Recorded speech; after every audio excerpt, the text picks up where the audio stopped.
me state this as clearly as I can. We are going to keep radical Islamic terrorists the hell out of our country. We will not be deterred from this course.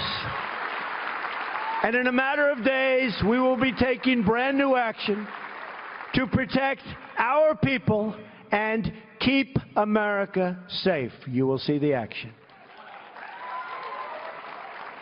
I will never, ever apologize for protecting the safety and security of the American people. I won't do it.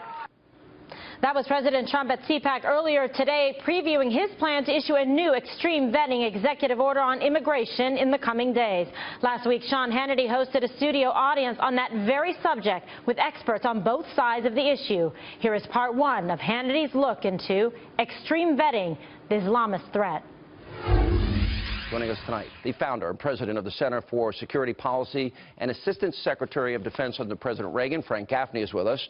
From the Nurullah Islamic Center, Imam Mohammed Sadiq is with us.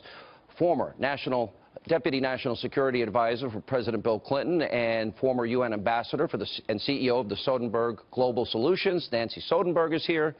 New York City mayoral candidate, yes, Bo Dietl is in the house. Also, founder and chairman of American Muslims for Trump, Shahid Tahar, is with us. National spokesman for the Ahmadiyya Muslim community, Qasim Rashid is with us. Former New York federal prosecutor, former special counsel to the U.S.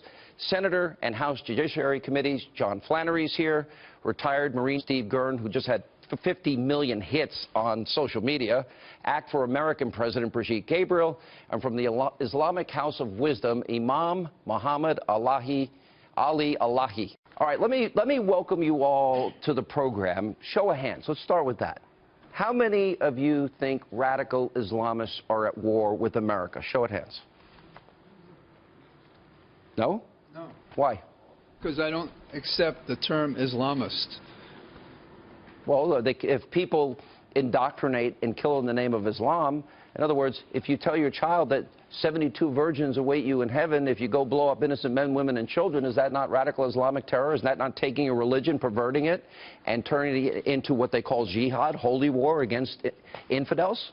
Well, isn't it the fact that we have Christians in America who call themselves dominionists who would take over the government? Is that as big a problem as radical Islamists? Let's I don't know. There are more Christians in America than Muslims. And I think name me the most is. recent attack by one of these individuals. I can't name an attack by any individual from the 7 states that have been identified. San Bernardino, the Pulse nightclub, Fort Hood. San Bernardino, not one of the 7 states. Correct. Okay, in that case, take Florida, we have not one of the 7 states. But we have 72 people since 9/11. The judge in Seattle got it wrong. 72 people, Frank Gaffney, I'll throw it to you, that we know are from these 7 countries that, in fact, have been charged with terror-related incidences. We have. It's preposterous to suggest that there isn't some connection between what these people believe, which they call Sharia, and their desire to impose it on the rest of us, which they think is Allah's will. And to This is the believe caliphate. that What you describe as a caliphate. it is their aspiration. It is their belief that that's God's will to impose Sharia worldwide under a sort of theocratic arrangement, which would enable them to have a caliphate. Is that convert or die? Is that what you say? It applies to people who aren't of the book. You convert or die. And by the way, it applies to people of the book. You get one other choice, and that is to live enslaved. These are systems that have been established for 1,400 years. They are not American values, and I think the president's absolutely right to say we don't want them here. Hang on 1 second. All right, so who else says that they don't think we're at war with radical Islam? Well, fundamentally we're not. So one, since the Oklahoma City attack, there have been 40 terrorist attacks by white supremacist terrorists in America as well. So we can get that list. Evil is evil. It is evil, right? Yeah. I think the issue that we have as Muslims is affiliating these terrorists like ISIS, 97% of whom their victims are Muslim, with Islam. Nothing in Islam says convert or die. Nothing in Islam says death to the infidel. The word jihad means a struggle against evil. I'll throw this to Brigitte Gabriel, who lived under this in your life. He's describing his view, which I know are sincere. There's no disagreement. But the problem is, if you look at Islamic states, if you look at Saudi Arabia, if you look at Kuwait, if you look at UAE, you know, and how many of those states women can't drive, women are told how to dress, gays and lesbians are killed, Sunni, Shia, Iran, Saudi Arabia, they do the same thing. Christians and Jews are persecuted. There are 16 countries talk about a ban that if you have an Israeli passport, you don't get to go in their country. So under Sharia, a Muslim state as practiced by multiple countries, it is as radicalized as it could be. True or false? It is radicalized because they are practicing Sharia law. And Sharia law is no friend of Christians and Jews and anybody who's a non-Muslim. And I understand what Qasim is talking about, the Ahmadiyya movement. That's a new caliphate. They started in the 20th century. That's very different than a caliphate and an Islamic state that have started 1,400 years ago and now continued and now is resurrected in Iraq and Syria. The world is at a crossroad. We are truly facing a clash of civilization between Western civilization and Western values and Islamic civilization and Islamic values. Let me pull that back are very for a second. different. How many agree that there's a clash of civilizations? For example, if you come from a country where women can't drive, they're told by men how to dress, marital rape is legal, that gays and lesbians can be killed, that Christians and Jews are persecuted, and then people from those countries that they grew up under want to come to this country. Does everyone agree that's a clash of civilization? Yes or no? Absolutely. Show of hands. How many disagree? It's not a clash. It is not a clash. You agree? Disagree? Bo Dietl. Sean, back in the late 70s, early 80s, I did security for the royal family of Saudi Arabia.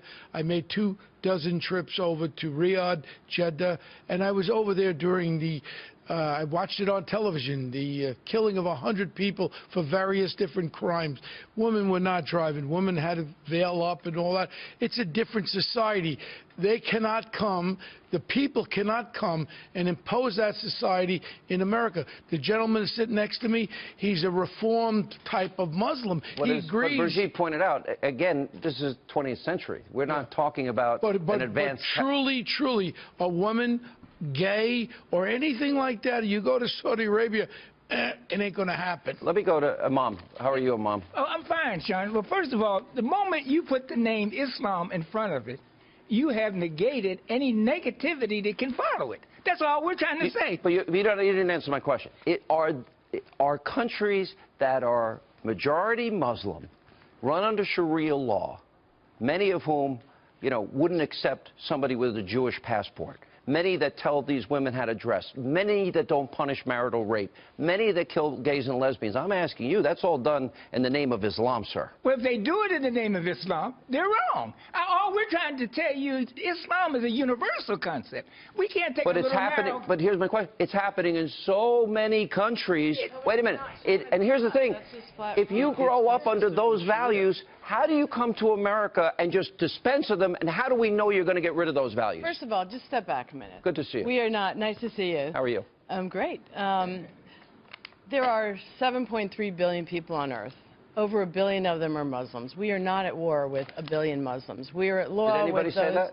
Yes, you are, because you're No, saying we're at a clash of civilization Excuse with me. the Muslims. Clash of civilization with those. Wait. No, you're not going to put words in my mouth. No. I said, if you practice Sharia like Saudi Arabia, like Iran, like Kuwait, like UAE. You said we had a clash of civilizations excuse me. with the Islam, and we're not. I never said those words. You're not listening. I said radical Islam. There's a difference. You all agree a difference?